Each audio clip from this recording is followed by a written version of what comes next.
Alright, so welcome to another episode. For the record, I'm going to show off some stuff I got. So one of the things I got in the mail for Christmas is Marilyn Manson studio demos. A side has got Iron Man. B side is Justify My Love by Madonna. Their covers. To be honest, I believe this is done by the same people that make all those other bootlegs, because this is brand new, but the way this is done, and you can just tell by looking at the record, it was brand new. It just says for promotional use only, made in USA. I don't know how many of these were made, or when they were made, or who made them. I really haven't looked up any information about it. I just know that it was a decent price, and it wasn't overpriced like all the other ones, and somebody wanted to buy it to me for a gift, so I said absolutely. It was actually from my brother. Thank you very, very much. I appreciate this album. It is a good one. I do like it. I like anything that is Marilyn Manson. You can tell it's definitely their earlier stuff, which is a lot different from their newer stuff. And another thing that I got a while back was Remix and Repent. So this is the thing I want to talk about this. I like a lot of his single albums. I think they're really good. Like this one because it's got the live concert stuff, and the Horrible People and the Tourniquet remix stuff, and Dried Up and Dead to the World, Dried Up, Tied, and Dead to the World is on there. Antichrist Superstar is on there. And The Man That You Fear, the acoustic version, is on this. So, my question is to anybody out there, where to find at least even a bootleg copy of this would be awesome. I don't care. I don't know who makes them or whatever, but if anybody knows how to get one of these on vinyl, let me know. I would totally buy one of these. So, moving on to the next thing. Tool.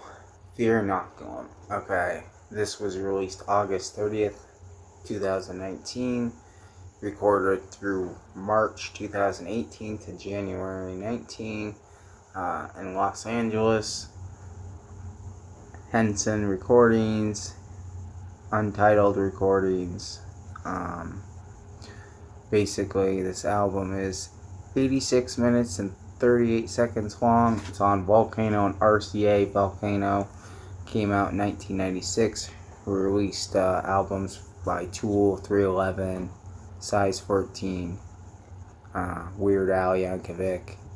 And it's owned by RCA Records, a division of Sony Music Entertainment.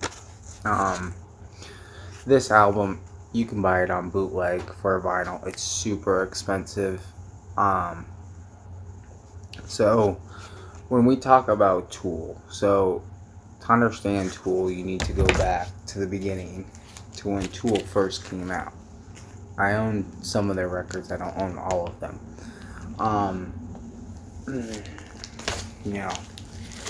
This one's my favorite one, Enema. I think this is their hardest album, their best album. I also really like Undertow, and then I also have Opiate also. I do have Lateralis on a CD.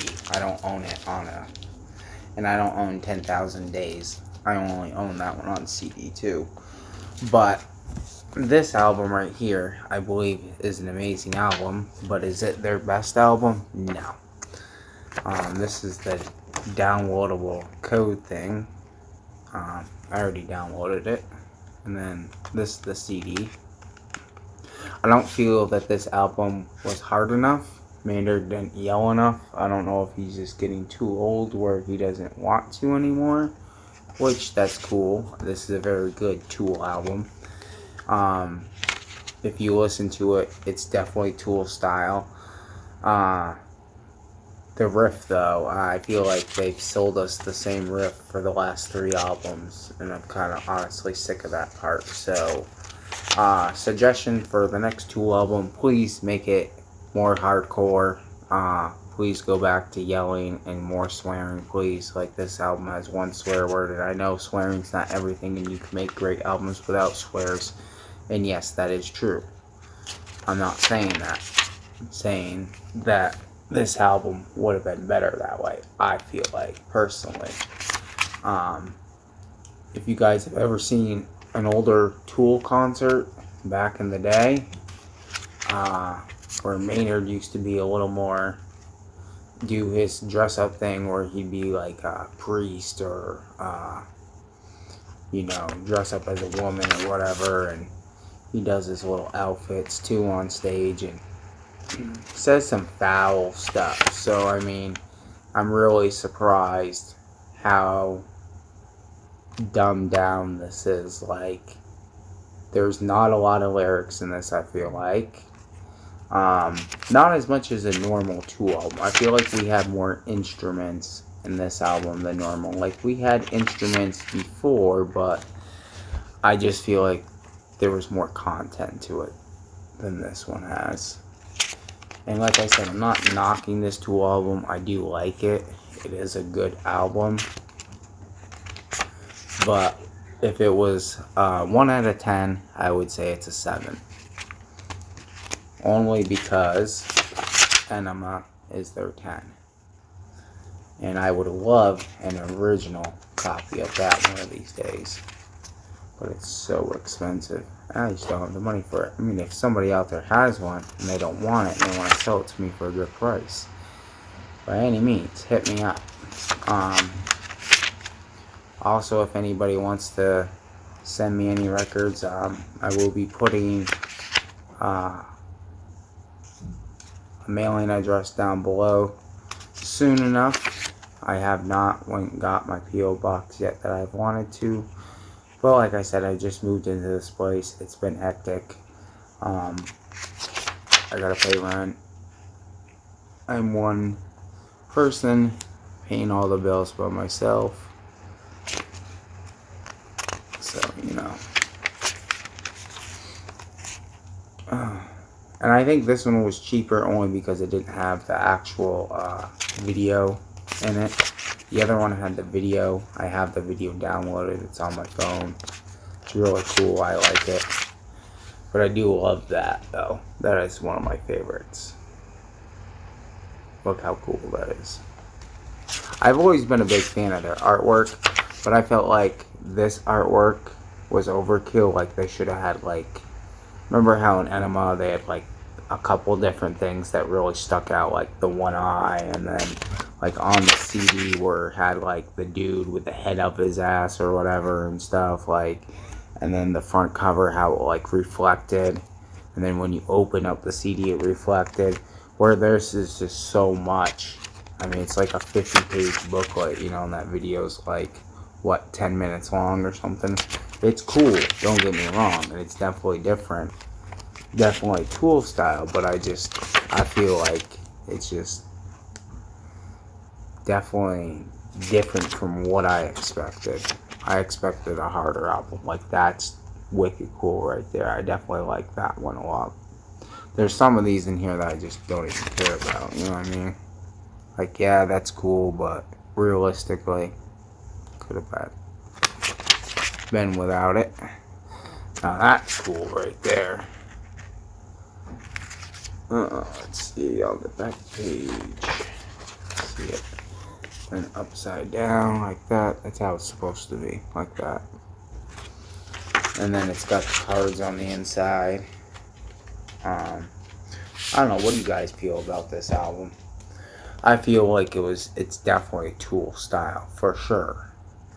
But also, I don't feel as it was as hard as normal.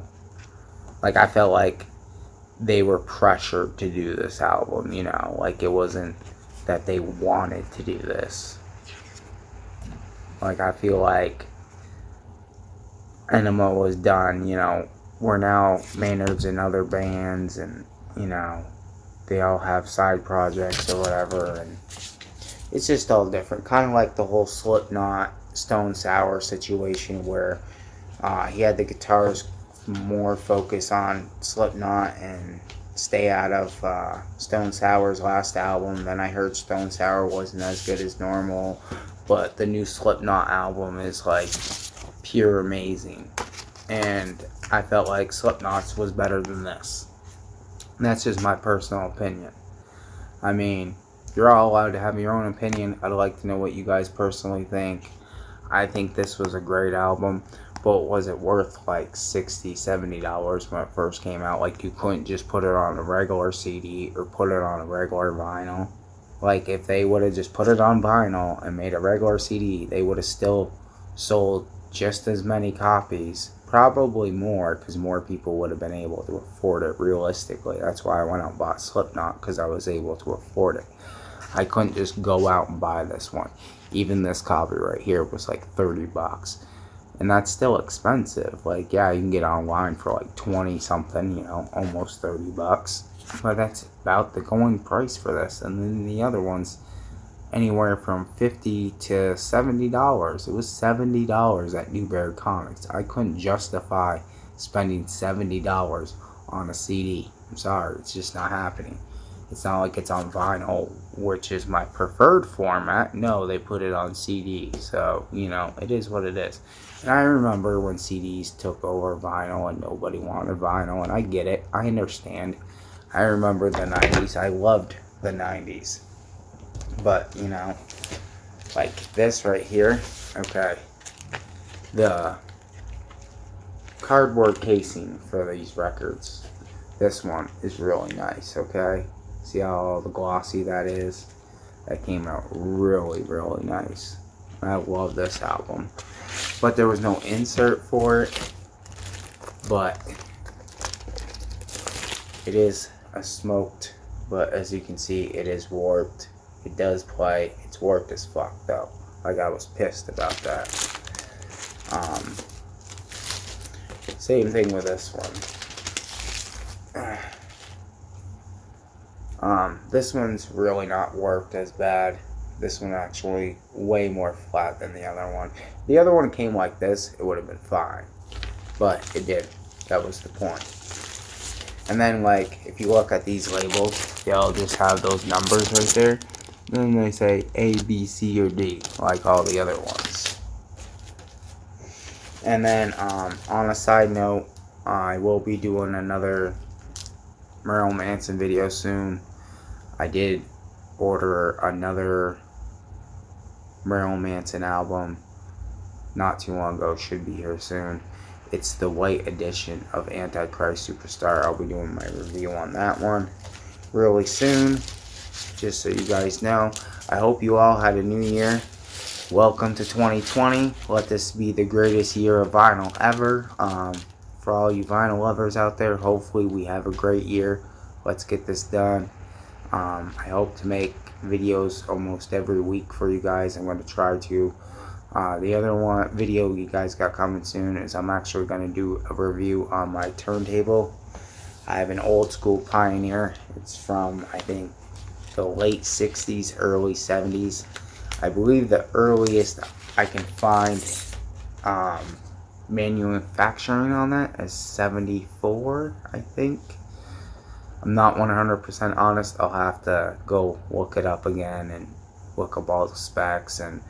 But long story short, I saw a post on Facebook. I paid $25 for this whole lot. These people brought me this SUV just full of turntables, speakers, 8-tracks, like 8-track players, everything you can think of, like old school vintage style. So a lot of it was junk, like 90% of it was junk. Like, this dude was just holding on to it because he was an audiophile person from back in the day. There was like 4 or 5 turntables in there, but they were like the stackable ones. I found that one turntable and I was like, that's the one, because I wanted an older school turntable because it was cheaper to buy than going out buying a brand new one. And basically all I had to do was buy a belt, a needle, and a preamp, and it works fine. And I love my turntable. Like, it's amazing. I will be doing a review on LP120 when I get that next month. That will be coming up probably by the end of next month. check out for that. And I got some speaker reviews coming up too. So yeah, there's more stuff coming. I'm just waiting. I hope you all have a great year and have an amazing day. Keep spinning that vinyl, alright? Like and subscribe. Thank you for your time, guys. Peace.